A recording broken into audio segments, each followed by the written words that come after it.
Hello guys and welcome to How to Socials. In this video I'm going to show you how to change your default browser app. So let's start. First open settings. Now scroll down and tap on apps.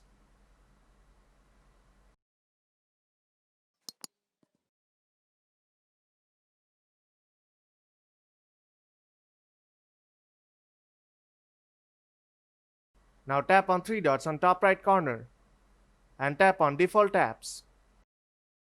Here you will see that under the browser app no app is selected. Now tap on that and select a browser you want to set as default. And Google Chrome is set as your default browser app. Now if you want to change it, tap on browser app and select the other one. So if this video helps you out, then don't forget to leave a like and see you in the next tutorial.